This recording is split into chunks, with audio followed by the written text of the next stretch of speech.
Un día podríamos decir que se inició con protestas, con cacerolazos, con barricadas también por esta tosudez del gobierno de recurrir al tercer retiro, al Tribunal Constitucional por el tercer retiro de los fondos de pensiones. Nosotros somos unas personas que hemos dicho que no es para nada la solución este tercer retiro, pero si hay gente que está pasando hambre, Lucía, hay gente que lo está pasando pésimo. Lo único que han podido recurrir es a este préstamo y autopréstamo, entre comillas, y también conocer que los bonos no le están llegando a todos, con todos los reclamos que ha habido, sobre todo el tema de los bonos de clase media. Es una tosudez del gobierno de seguir recurriendo al Tribunal Constitucional por esta temática. Sí, y además calentar tanto los ánimos. Yo creo que eso es lo más grave. Estirar el chicle, el elástico más que el chicle. Hasta que se corte. Yo creo que eso es lo más complejo y eso es lo que hemos visto en este gobierno desde el inicio de la crisis social, primero. O sea, desde que parte la crisis social, no escucha, no entiende cómo vive la gente, desconoce completamente los escenarios. Y bueno, las declaraciones que además hemos tenido en estos días de personas representantes de los gremios empresariales, también lo confirman. Un total desentendimiento de qué se siente ser una persona normal viviendo en este país. En el contexto de una crisis mundial sanitaria que ha dejado a todos los países y a sus ciudadanías, a sus poblaciones en situación de vulnerabilidad. Por lo tanto, todos han implementado medidas universales de apoyo y lo han entendido así. Nosotros que venimos de una crisis social importante, que vivimos en una de las regiones más pobres de Latinoamérica, que venimos de una situación de desigualdad que se acrecienta además año a año, eso es lo peor, que se siguen aumentando las fortunas en Chile los más ricos, pero siguen viviendo peor los más pobres, la clase media baja a ser mucho más vulnerable y se autopercibe.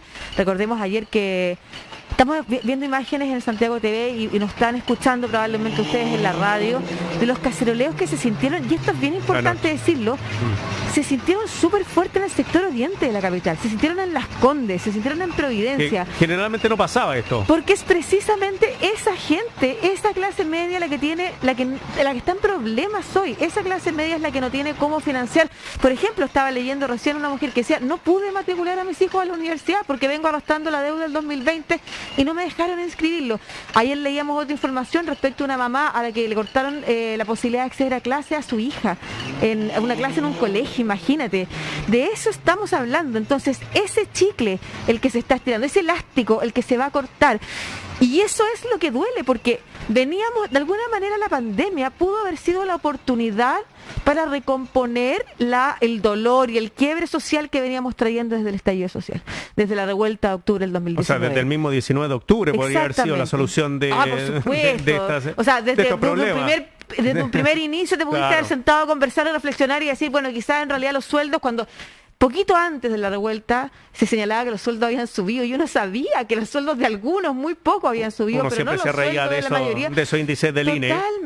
Totalmente. Era posible entender que para las familias, porque además veníamos de una crisis que se conocía a nivel latinoamericano desde el 2018 en adelante, que probablemente esos 30 pesos eran muy duros de enfrentar para la mayoría de la población y que los estudiantes estaban representando eso desde ahí en adelante. Y ahora, más todavía, este gobierno solo nos ha hundido. Por eso digo, la pandemia pudo haber sido el momento para recomponer ese quiebre social y entender la ayuda del Estado que se necesitaba y el elemento además que le falta a la gente, ¿no es cierto? Que es la seguridad de que va a tener con qué comer, de que va a poder llegar a fin de mes, de que va a poder pagar los estudios, que no lo van a echar de su casa. Esas son las seguridades que necesitan las personas. O sea, nosotros revisábamos ayer, por ejemplo, los datos, y los tengo acá porque los recordé en la mañana a propósito de las declaraciones. Ayer tuvimos la de la Cámara Chilena de la Construcción diciendo que el tercer retiro les hacía mal porque resulta que no iban a encontrar mano de obra barata, básicamente, que era lo que andaban buscando. Y hoy nos encontramos con la entrevista del presidente de la Sociedad Nacional de Agricultura, Ricardo Aristía, que dio en la Radio Futuro, diciendo que la gente, además que me carga eso, como la gente, esas personas, la gente que recibe bonos no quiere trabajar. Cuando ayer veíamos... Gente no llega a trabajar porque recibe bonos del gobierno, claro, esa es la cita. Y una crítica, cuando ayer, entre los datos que revisábamos de la encuesta Barómetro del Trabajo, de la Fundación Fiel, con Mori Chile y con la FES Chile, sí. Y mostraba cómo de las clases que se autoperciben como altas, el 80% sabe que algún familiar o él mismo puede teletrabajar, versus las clases bajas, solo el 30% de ellas reconoce que puede tener a una persona en su familia que pueda trabajar. O sea, estamos hablando de cómo se cuida la gente, de cómo quiere vivir la gente, de que no quiere exponerse y no logra exponerse. Entonces, cuando llega algo de plata que te permite cuidarte, aunque sea las 2 o 3 semanas que el gobierno decretó como cuarentena, entonces probablemente hay muchas personas que se retiran del mercado laboral, que es lo que le ha pasado a las mujeres, además, sí, pues, que porque no tienen esa red de apoyo que permita cuidar a los niños o niñas en la casa, se han tenido que salir del mercado laboral. Pero no es que la gente no quiera trabajar. Es que yo te quiero comentar algo. Esta gente, el señor Aristía, debe pensar que la gente con los bonos puede vivir, o sea, como millonario. Me imagino yo que esa es la idea que debe tener él, porque estos bonos están hechos para que la gente no salga a trabajar. O sea, es por eso. No es que el señor Aristía y los señores de la Cámara de la Construcción no vayan a encontrar empleados o obreros, porque la idea es que no vayan a trabajar para que se cuiden y para que esta pandemia se detenga y puedan después volver a todas sus actividades. No es una cuestión que se va a extender para siempre. Entonces, a mí lo que me da la idea es que ellos piensan que esto va a ser para siempre y que la gente va a estar en su casa abanicándose con 100 lucas por persona en la casa, que es lo máximo que podría llegar a recibir una persona, según lo que dice el gobierno. Entonces, cuando tú tienes esa idea de que la gente no va a trabajar por floja y no tener el concepto de que estos bonos son para que la gente no se movilice, no vaya a trabajar al campo, no vaya a trabajar en la construcción, para que se cuide, estás completamente equivocado. Y ahí te das cuenta además del problema que nos muestra esto que vemos atrás, ¿no es cierto? ¿Por qué esta movilidad no para? No, y te digo, la cantidad de gente que tiene que ir a pedir la clave única para poder acceder al IFE, para poder acceder al bono clase media. O sea, más encima tenés que hacer un trámite presencial para tener una clave única para poder postular a estas ayudas. ¿Y cuánta gente después de hacer todos esos trámites se encuentra con que no va a recibir ayuda? Es súper grave, considerando además que, y vuelvo a la encuesta de la que conversábamos ayer, que ustedes pueden revisar en Fiel, de hecho, en la Fundación Fiel, cómo pasó a ser el principal problema de las personas precisamente la inestabilidad laboral, la carencia de dinero para llegar a fin de mes.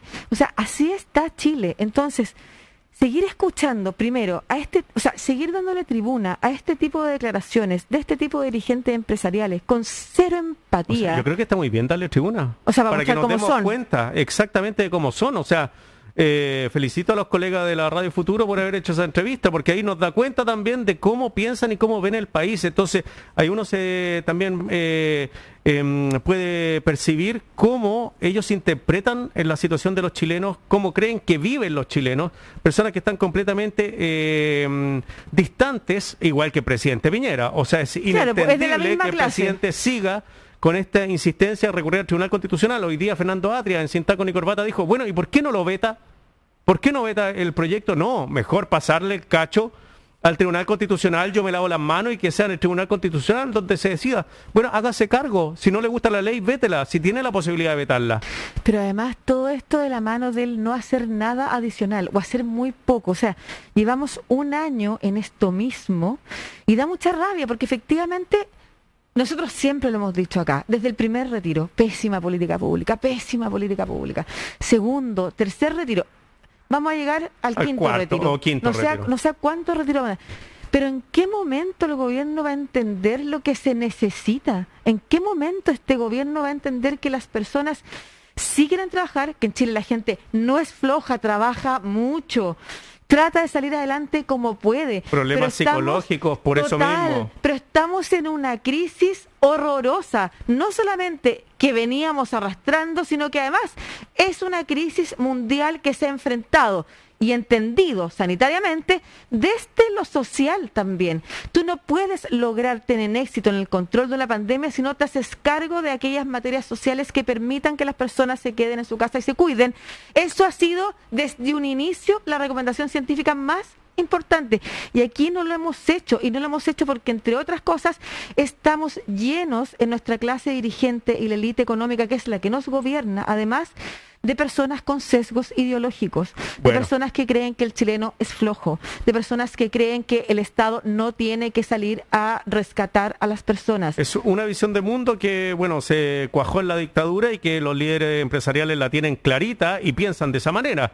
Por algo son las personas que se han hecho millonarias durante todos estos casi 50 años desde el golpe militar. Imagínate que el senador Moreira, el del raspado de la olla, por supuesto, que dijo va a tener consecuencias nefastas en las próximas elecciones esta tercera solicitud de ir al Tribunal Constitucional. O sea, desde la misma UDI, que es el partido más de derecha que está en el gobierno, están conscientes de que esta es una pésima idea del gobierno de recurrir al tercer retiro, al Tribunal Constitucional por el tercer retiro. Te voy a dar unos datitos. El Estado, desde el inicio de la pandemia, ha invertido 15.000 millones de dólares en ayudas a los chilenos. Según la Superintendencia de Pensiones, los chilenos hemos sacado de nuestros fondos de pensiones 33.931 millones de dólares. O sea, más del doble de lo que ha puesto el gobierno de Chile para ayudar a sus ciudadanos. O sea, esta crisis se está levantando con la plata de los fondos de pensiones de los chilenos y chilenas, con nuestros propios recursos, metiéndonos nosotros la mano al bolsillo y no el gobierno. Así que no le digan otra cosa. Esta información yo la estoy sacando del Diario Financiero. No, y además, ¿qué figura más como nefasta la de un presidente que es como lo que entiendo de la gente que está haciendo cosas? Si uno entiende todo esto en el contexto de los cacerolazos, las barricadas que se volvieron a levantar anoche, y cómo además, insisto, los cacerolazos se sienten incluso en el sector oriente. Yo me imagino como la visión que tiene la ciudadanía de este presidente, que es como, por favor, hazte un lado. O sea, si no vas a apoyar, si no vas a ayudar, hazte un lado, claro. Porque ayer leía una declaración que rescato aquí a alguien y que la comparto. O sea, ¿es errónea la decisión de permitir el retiro de fondos previsionales? Es. Porque además esto tiene que ver con lo que te quería comentar, de Iván Moreira. Ojalá no fuera porque pierdes votos. O sea, ojalá no fuera que la gente levanta que en el Congreso el tercer, cuarto, quinto y sexto retiro porque resulta que te va bien porque ganas votos, sino que fuera efectivamente una política que ayudara en todo el contexto, ahí estamos viendo las declaraciones, ayuda en todo el contexto de lo que significa una ayuda social empujada desde el Estado, con plata del Estado, desde alguno de los poderes, ya sea el Ejecutivo, sino el Legislativo, como fuera, pero ojalá no fuera esta. Pero la persona decía, ¿es errónea la decisión de permitir retiros de fondos previsionales? ¿Es errónea la política de ayudas focalizadas? ¿Es errónea la decisión de acudir al TC contra los retiros? ¿Es errónea la decisión del TC de declararlos inconstitucionales?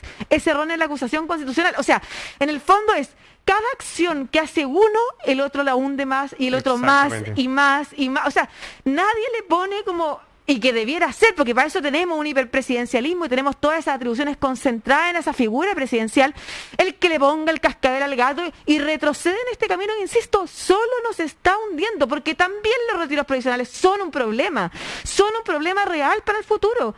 Pero entonces, ¿quién le pone el cascabel al gato? ¿Y quién más que el presidente está llamado para hacer eso? Son las 12:16, vamos a los titulares acá en Estación Central de Radio USACH.